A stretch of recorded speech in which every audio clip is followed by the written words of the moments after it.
Yo, ladies and gentlemen, anong kailangang gupit ang nire-require bilang isang sundalo, reservistman, kakgo o kaya active sa kasundaluhan, ladies and gentlemen?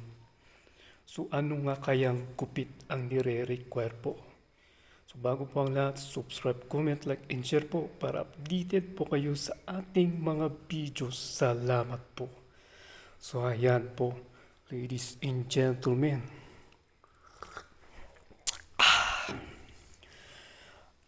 Um, Dati na po akong sundalo, yun nga lang reservist. At yung dating opisina ng reservist kung saan nakatalaga sa athletic bowl ay matagal na rin nawala.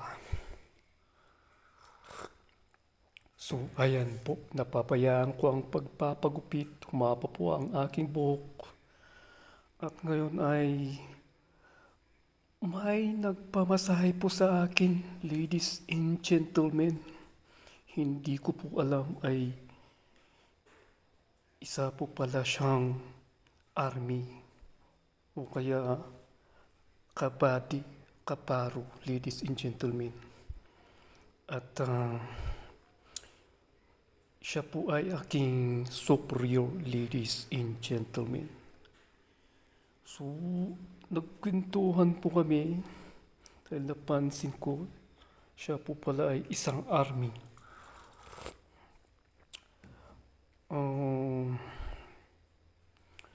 Kami po ay nagkwentuhan tungkol sa pagiging sundalo din. Nakwento niya sa akin kung gusto ko raw mag-kafgo. So, ginaid niya ako kung saan po yung opisina dito po sa Baguio. Kung saan nakatalaga yung opisina ng reservist. So, ginaid niya po ako doon. Then, pumunta po ako doon, nag-report. So, hinanap po ang enlistment order ko. So, sinapit ko naman po, ladies and gentlemen. Ngayon,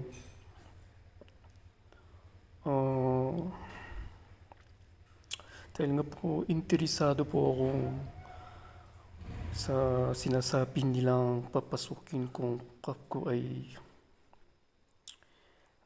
eto.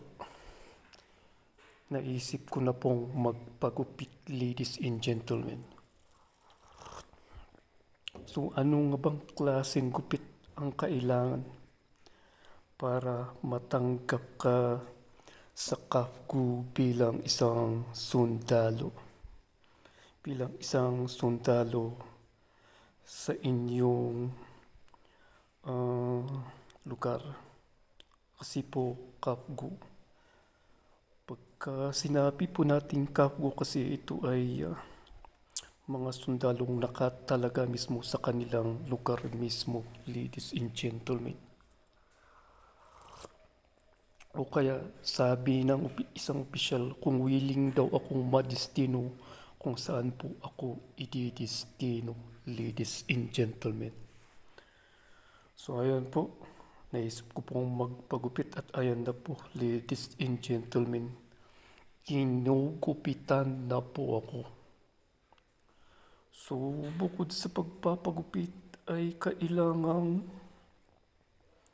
mag-ahit na rin, ladies and gentlemen.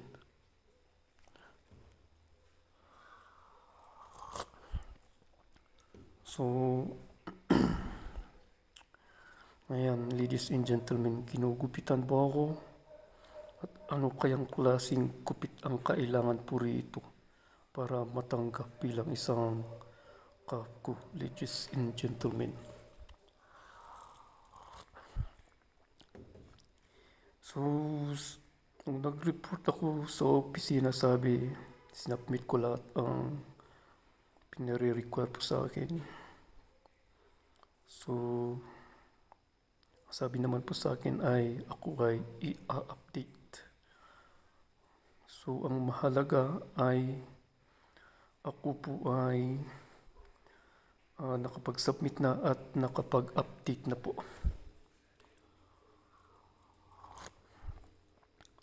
At dahil na-meet ko itong nagpamasahe sa akin na hindi ko lubos akalain na isa palang army, ay pinaalala niya sa akin lahat ng mga yung pagiging isang sundalo, ladies and gentlemen. Yung pagiging snappy, mabilis, alerto. At ano ba ang responsibilidad mo bilang isang sundalo, ladies and gentlemen? So parang nabuhay ulit ang pagiging puso ng sundalo na matagal nang natulog, ladies and gentlemen. Dahil nga isa lang tayong reservist. At matagal nang nawala yung opisina na kung saan tayo ay nagtitraining at nagre-report, ladies and gentlemen. So ayan po, ano kayang klaseng kupit yan, ladies and gentlemen. So sa sobrang haba na ng buhok ko, naabot na ng balikat ay talagang pinaputulan ko na. Kasi kailangan talaga sa serbisyo, ladies and gentlemen.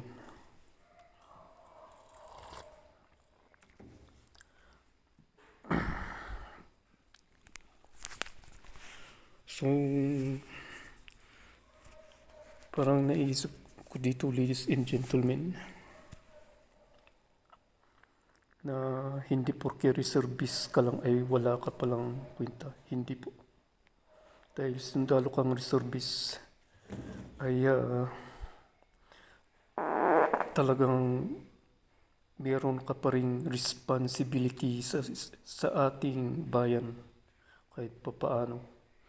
So kailangang mabilis, alerto, snappy at syempre bilang isang mamamayang Pilipino ay meron palang ginagampanan ang isang sundalo kahit na isa siyang reservist. So ngayon, sinuggest po ako na kapapasok sa Kapgo. So susubukan po natin.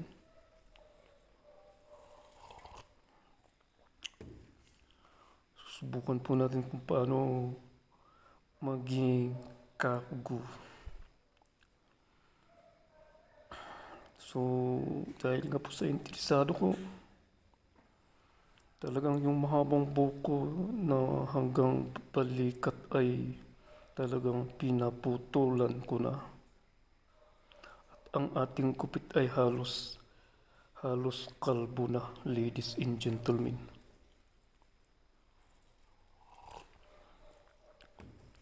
So ayan, ladies and gentlemen, kita na po ang aking kupit. Ito na nga ba ang nararapat na gupit bilang isang sundalo? Reservist ka man, kapgo ka man, o kaya active.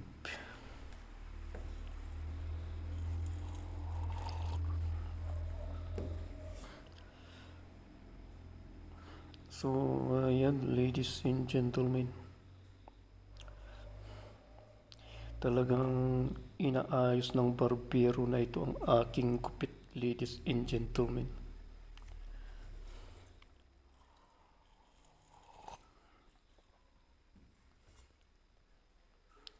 Talagang ginugupit niya ng husto, ginugupit niya ng mabuti. At talagang gusto niyang maging maayos ang kupit. Ayan, ladies and gentlemen, lumalabas na kung ano ang nararapat na gupit bilang isang sundalo, ladies and gentlemen.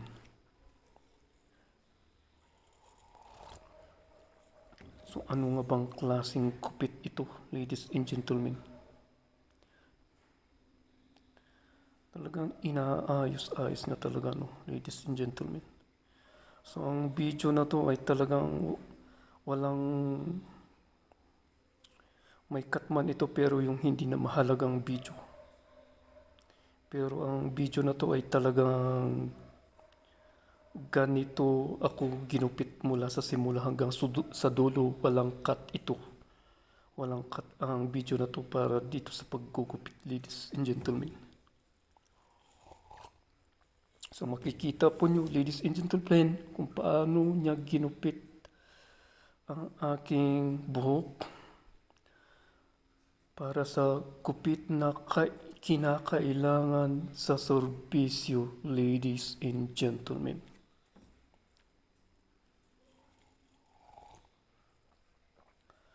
So ayan, nililinis na niya ang ulo ko.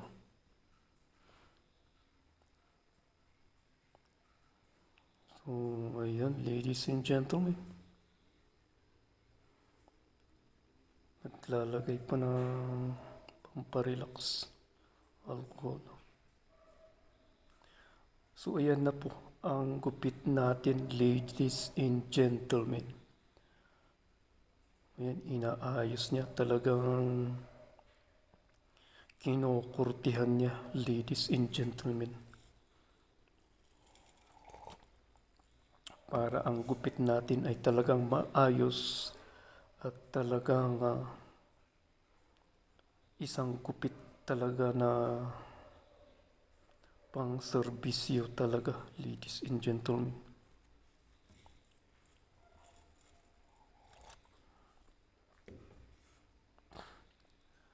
Talagang inaayos niya, ladies and gentlemen.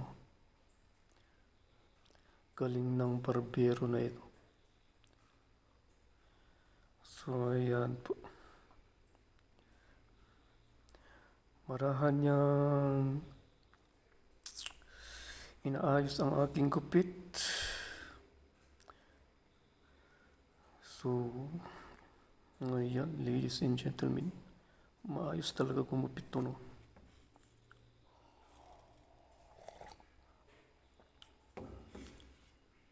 Yung sinusuklay pa, ay papawasan pa. Talagang inaayos niya ang aking gupit, ladies and gentlemen. Talagang gusto niya ang gupit ko ay maayos at talagang gupit talagang pang serbisyo talaga. Ayun, ladies and gentlemen. Kinugupit niya talaga. Inaayos talaga. So, ayan. Kinakaskas na yung mga yung putol na buhok. So, okay, ladies and gentlemen, ito na po ang ating gupit na kinakailangan bilang isang sundalo. Reservist ka man, kapgo ka man, o kaya active sa serbisyo, ladies and gentlemen. So yan na po ang commit natin. Okay, ladies and gentlemen. Ayan na po ang gupit natin. So subscribe, comment, like, and share po para updated po kayo sa ating mga videos. Salamat po. Ayan, yan na po ang gupit natin. Ang gupit bilang isang sundalo, ladies and gentlemen. Ayan, yan na po.